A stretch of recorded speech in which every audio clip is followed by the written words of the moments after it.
they get me out the car and into the back of the van. So I'm thinking, what's going on here? So we get in the back of the van and they pull all shirts out, ask me to sign the shirts.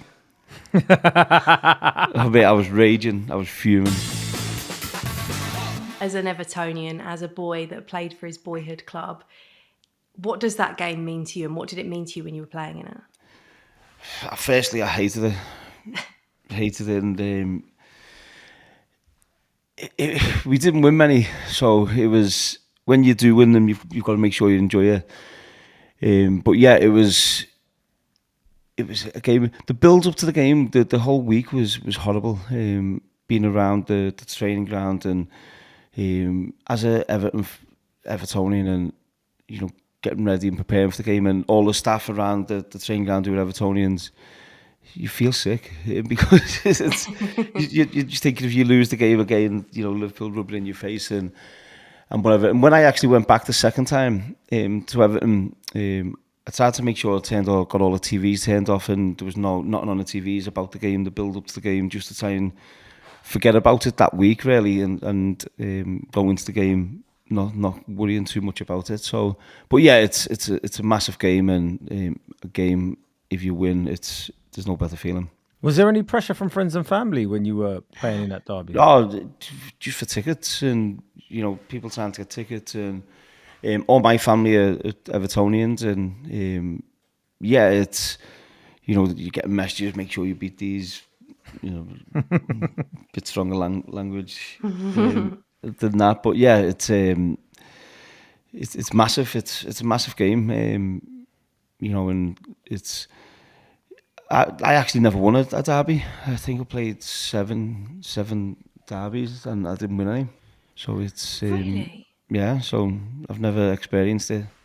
Before you played in one, weren't you a mascot for one as well? Yeah, I was mascot. It was about 10 or 11. I was, and for that game, I've been waiting for ages. I knew I was going to be mascot, and I think I was in my last year in junior school. So I'm waiting for ages. I'm excited. It was at Anfield. And the game got called off because of rain. Oh, heartbreak. Oh, mate, I was devastated. So I had to wait another couple of months, I think it was, something like that, for them to play it. But we drew the game 1-1, so it was okay. It was all right. Yeah, I've just seen a photo of it, and you look one of your boys looks exactly like you. I agree with Louis van Gaal's comments, by the way. Your boys look very much like you. I'm not sure which one it is. Is it true that night that you wound up Neville Southall during the warm-up? Is that true? Is that just Chinese yeah, whispers? he weren't happy. Well, there's been a few times Neville Southall hasn't been happy with me, to be honest. There was in the game, I think it was on Sky, it was on Soccer AM. A while back, they had it on footage.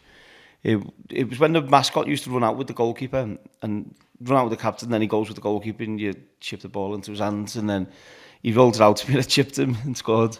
And then he weren't happy, and he rolled out again and done it again. So yeah, he weren't happy with me, and then I was actually bought. I was bought by 4 years at Everton. How would you say the derby rivalry has changed over the years, Wayne? Perhaps since even when you were playing in it. I think it's got a bit more heated, a bit more bite. But I always remember years ago where the fans are sat together, and there's Everton fans in the Cop and Liverpool fans in the Gladys Street and whatever. But I think that's changed a bit now. Do you miss that? No, I don't think there should be any Liverpool fans in the Gladys Street. So I agree with that. I think they should be separated for match day. But it's Liverpool.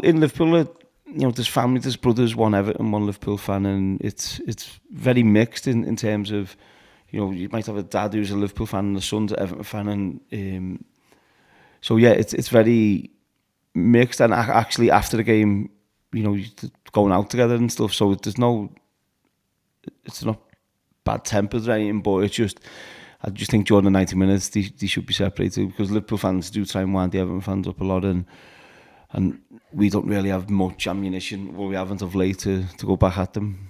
I know you said you didn't win a derby. I can't actually believe that. Does that annoy you, actually? Yeah, when I went back, we went to Anfield, and I think it was about 12 minutes left and we get a penalty, so I scored. That was my only goal in the derby as well. I scored the penalty to put us 1-0 up at Anfield. It was like 12 minutes to go, and they equalised late on, so we drew that game. But I was really nervous for that, because it was Mignolet in goal, and he saved one of my penalties before, and it was snowing.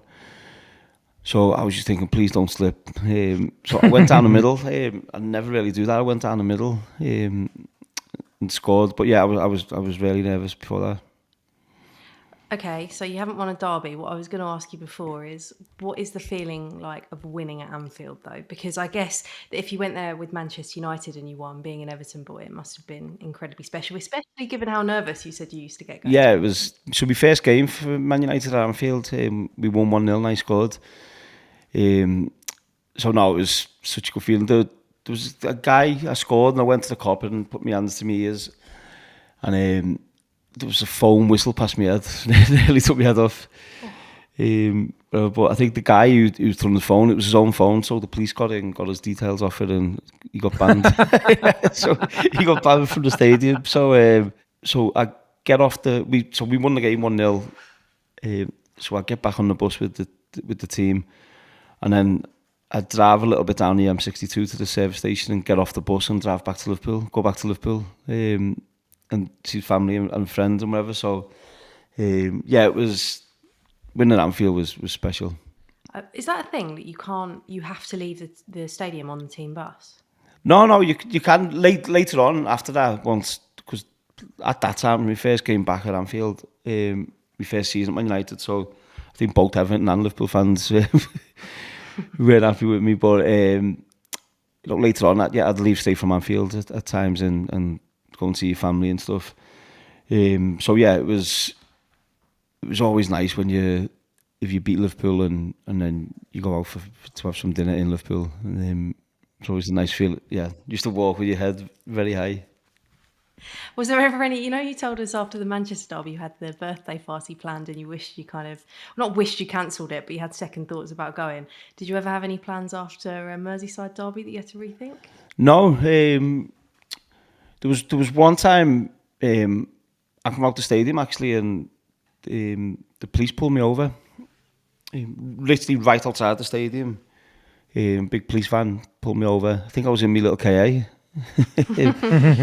And then, so I'm thinking, and I could see everyone looking, fans, Everton and Liverpool fans there. So they get me out the car and into the back of the van. So I'm thinking, what's going on here? So we get in the back of the van, they pull all shirts out, ask me to sign the shirts. I was raging, I was fuming. I didn't sign them.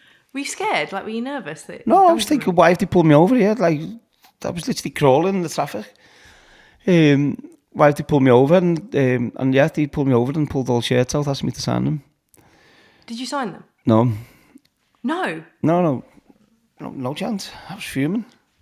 Yeah, you're hardly going to be accommodating to people that I'm a goody two-shoes. If a police officer stops me, I'll do whatever they say. Yeah, there was no chance. Were they Evertonian fans? Were they Everton fans? I'm assuming so. I don't know. They might have been Liverpool fans for the kids or the grandkids or whatever. But yeah, I weren't happy at all. Yeah.